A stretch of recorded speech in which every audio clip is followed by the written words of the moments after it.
sa Dinanom, San Juan, La Union para bisitahin po ang panganay na kapatid nila Nanay Perla. Bibisitahin po namin ang aming auntie dahil siya po ay may karamdaman. Tara guys at samahan niyo po kami papunta sa kanilang bahay.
At ito na nga po yung papunta sa bahay nila tita.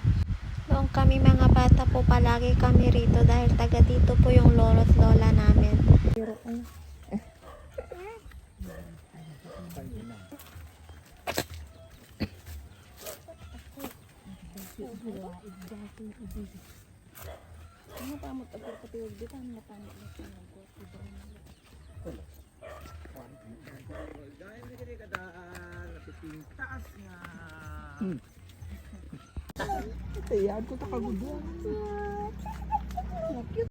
At ito na nga po yung bahay nila tita.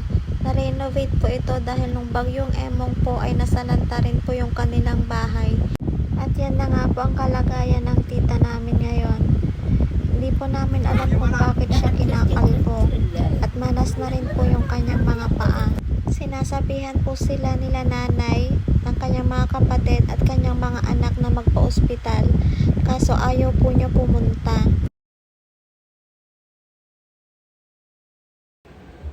Nga dati, tsura mo mana nga.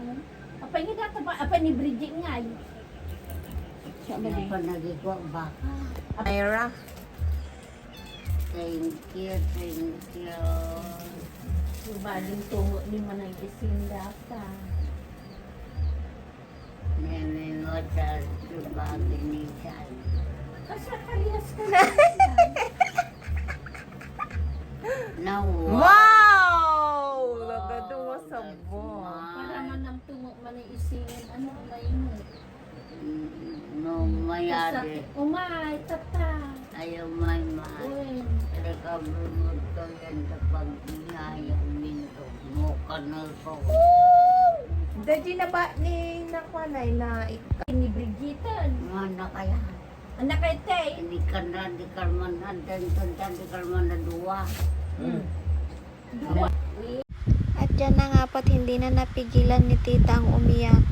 Sobrang nakakabigla po yung sitwasyon ngayon ng tita namin kasi biglaan po siyang nagkaganyan, namanas yung kanyang mga paa at bigla siyang nagkalbo.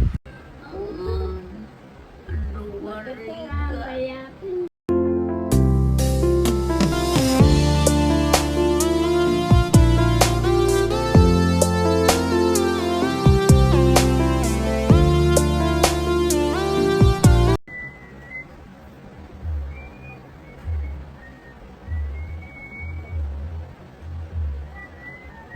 pagsyatan di aduh kekabsat.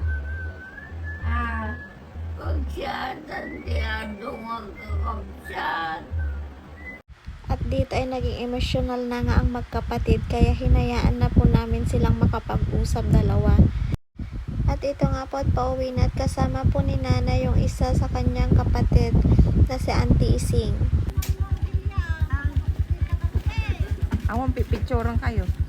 Nagpicture kayo mga kabalis.